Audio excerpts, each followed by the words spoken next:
"She can't park that truck here," the woman shouted from across the street.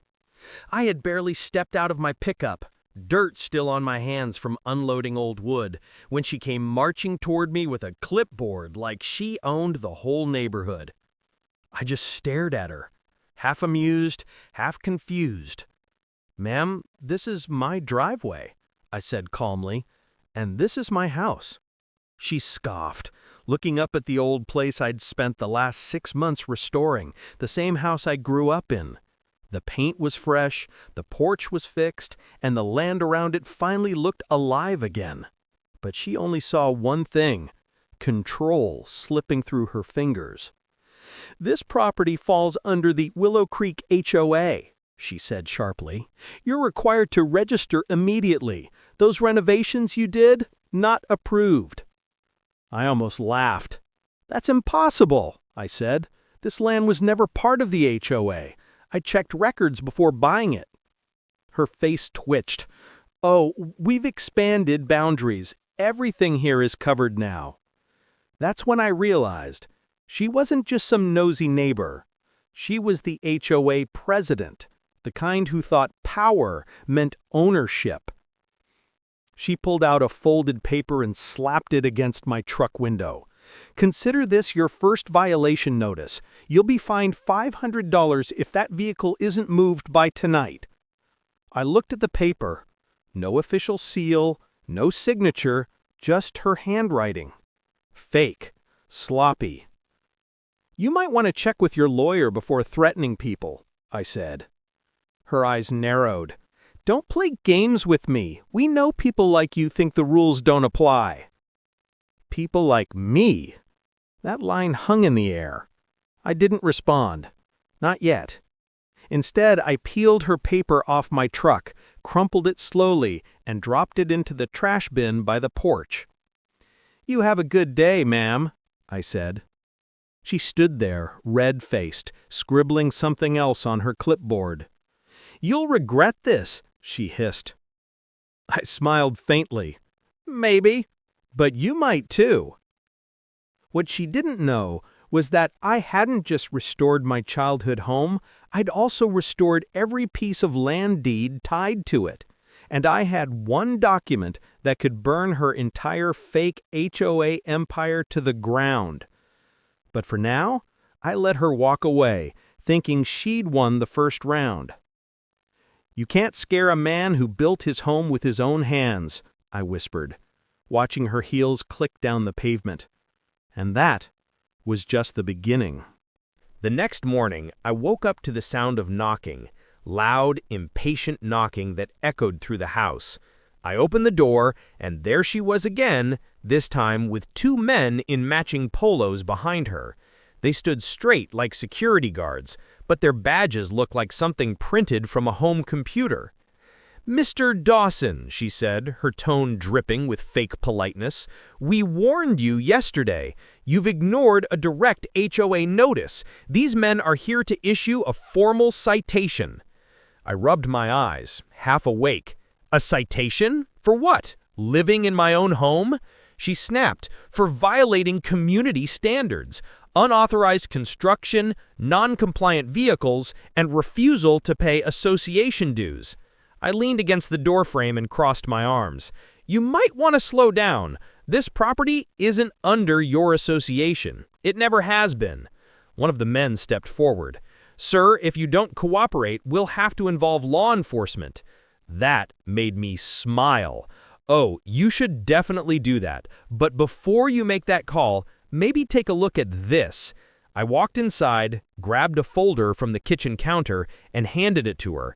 Inside was a certified land deed dated 20 years before the HOA even existed. Signed, sealed, notarized. Her smile faltered. She flipped through the pages, then looked up at me with cold fury. "Paperwork can be fake," she muttered. "We'll verify this." I said, "You do that. In the meantime, take your fake security team off my property." The taller man took a small step forward. "Watch your tone." That's when I stopped smiling. My voice dropped low, calm, but sharp. "You know, it's funny," I said. You threaten people with fake authority, but the last guy who tried that with me didn't walk away smiling either. Are you threatening us? She barked. I just looked her dead in the eyes. No, ma'am, I'm warning you. They hesitated, exchanged looks, then turned and walked off, slowly, like they didn't want to admit they were retreating. As they left, I noticed a small drone hovering above the street, its camera fixed right on my driveway. I stepped closer and caught the reflection of the HOA logo on its side. She wasn't backing down. She was spying now. I picked up my phone and opened a contact I hadn't used in years, one labeled Mike, County Records and Enforcement. "Hey, Mike," I said when he answered. "Yeah, from the service. Listen, I think someone's playing a real dirty game out here." He paused. "You still got that property on Maple Hill?" "Yeah." He said, "Good, because from what I'm hearing, that HOA isn't even legally registered anymore." I froze. "What do you mean, isn't registered?" He sighed. "They were dissolved 2 years ago. Someone's pretending to run it." And just like that, everything clicked. She wasn't an overzealous HOA president. She was running a fake HOA scam, extorting homeowners, using fake fines, fake documents, fake everything.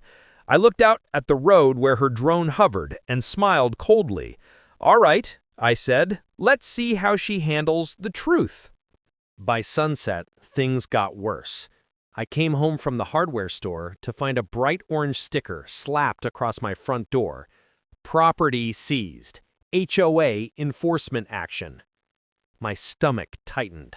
My tools were still inside, along with my dog, Rusty. I tore the notice off and unlocked the door, only to find the locks had been changed. That's when I heard her voice behind me. "Didn't think we'd move this fast, did you?" She stood at the edge of the yard, arms folded, a smug grin on her face.